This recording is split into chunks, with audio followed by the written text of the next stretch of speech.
What's going on, everybody? Jake Blickenstaff. I'm fired up to be here with you guys in this other video. So today I'm going to go over two important things for you that you're going to need to know real estate related. First off, what happened in the month of July and all the stats in the Greater Athens area. And two, is it really going to cost you more money to buy a house if you decide to wait? So without any further ado, let's go ahead and dive right in.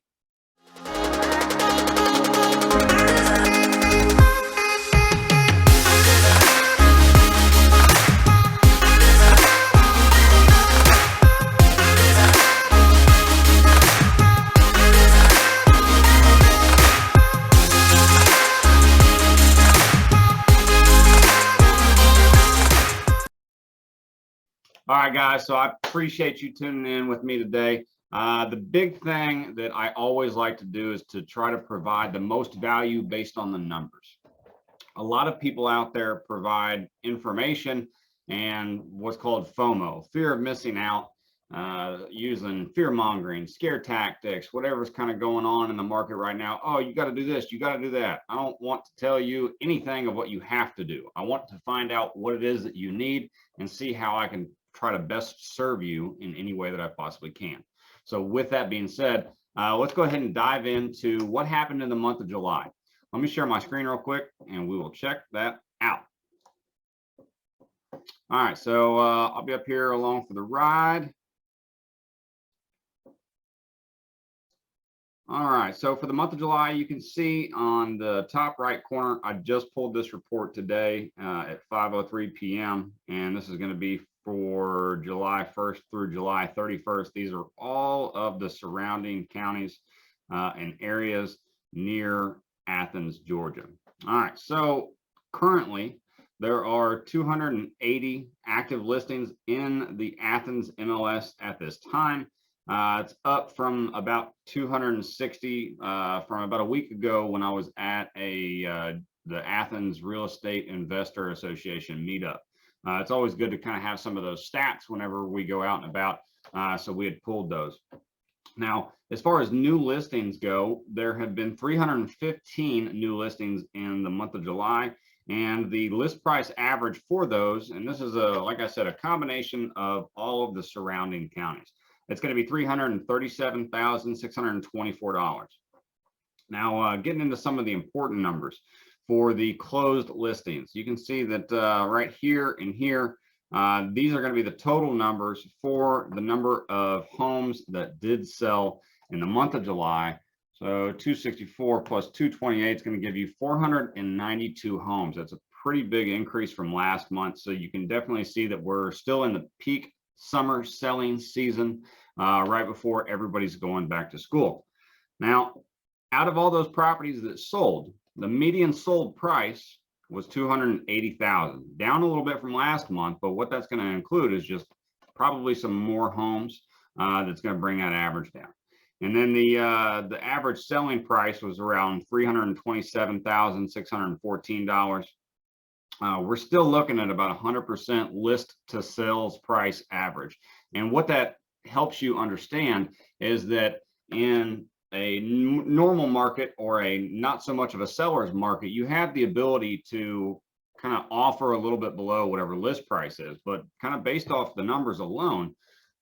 Now, granted, there's always going to be those good deals out there that you find that maybe need a little bit of work, a little TLC, that aren't fully renovated, that need some upgrades, that you might be able to get a little bit off of list price. But for the most part, the average, all of these homes are selling for at list price or a little higher. And the average days on market's about 23. And then getting down to the pending listings, so we have 183 houses under contract at this time. Expired listings, so we have 13 expire in July, and those have been on the market for about 82 days. The average list price on those was about $323,000. Now there's a couple number of different reasons as to why a property would expire. Either it was originally priced too high, just not enough demand for it, unrealistic expectations on a sales price, no willingness from a potential seller to bring that price down, bad area, kind of a lot of different things. But one of the other parts that I like to look at that gives you a really good indication as to what's going on in the market is the withdrawal listings. So we had a total of 31 for the month of July. You can see that the price point for the withdrawal listings is a little bit higher than what the average sales price is for our area.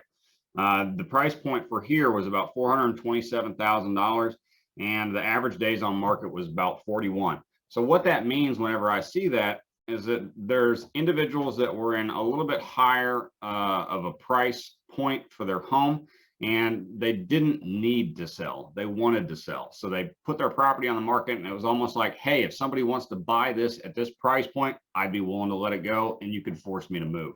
But usually that's what that means. Or somebody gets cold feet after putting it on the market and they realize, hey, I don't want to buy another property in this current seller's market, even if I'm going to be tapping into the equity that I have.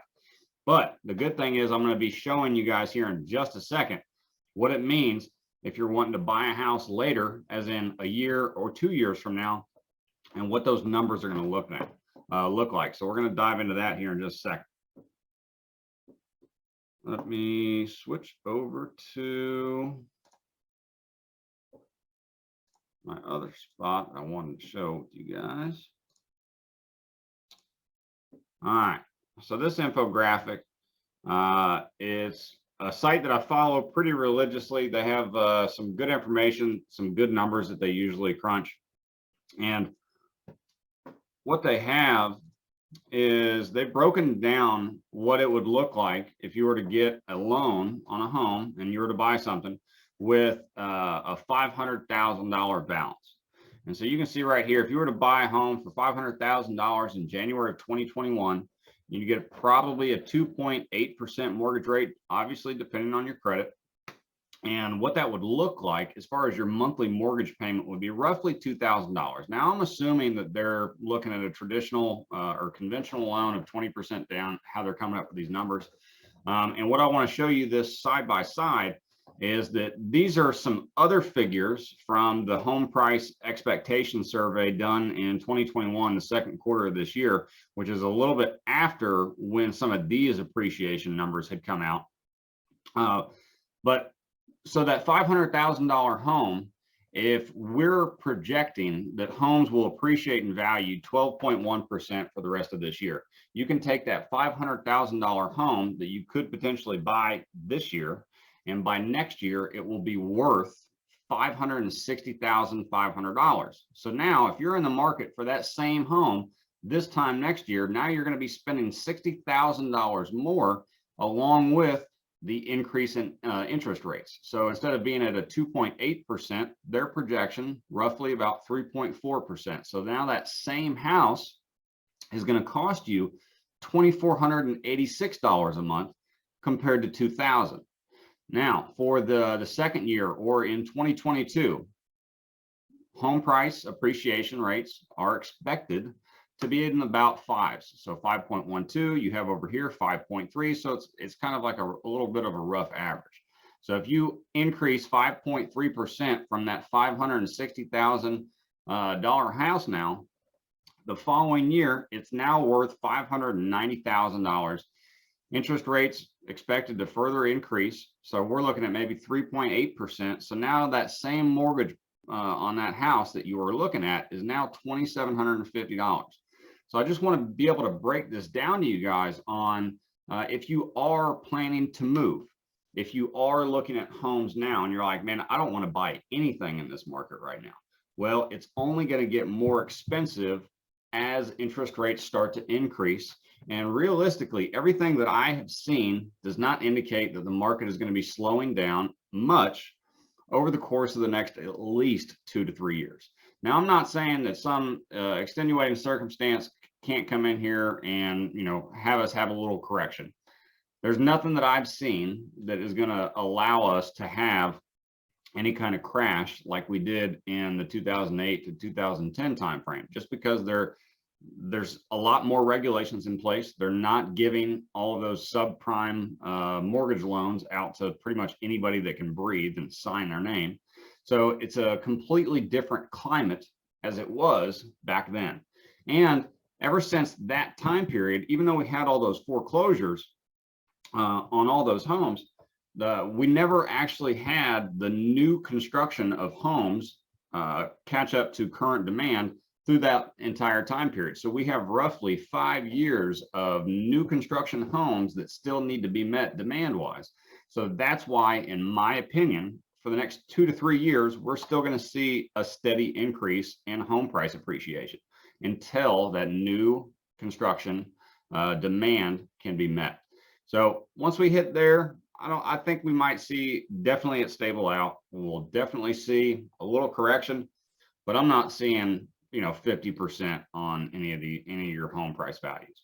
I was speaking with somebody just today, and they had mentioned, well, what if I'm planning on selling my house in 3 years? Well, you need to look at it from the perspective of maybe it's not beneficial for me to buy a house right now, or maybe I can rent that property out in 3 years. And if you don't plan on selling within the next 7 to 10, it doesn't really matter what the market's doing, because historically, ever since like the 1900s, home prices have been on an upward tick. Now, on that upward tick, you have kind of the natural line that kind of ebbs and flows, but it pretty much stays right in there along that line of home prices increasing. Now, I'm not going to say that's going to happen forever. My crystal ball sometimes doesn't work all the way or all the time. But the only thing that we can do is kind of look at past precedent and try to apply it to what we see and current events and things like that.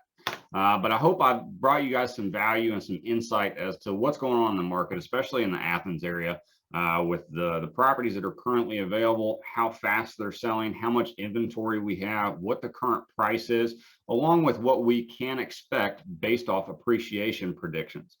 So if there's anything else that I can do for you, definitely don't hesitate to reach out.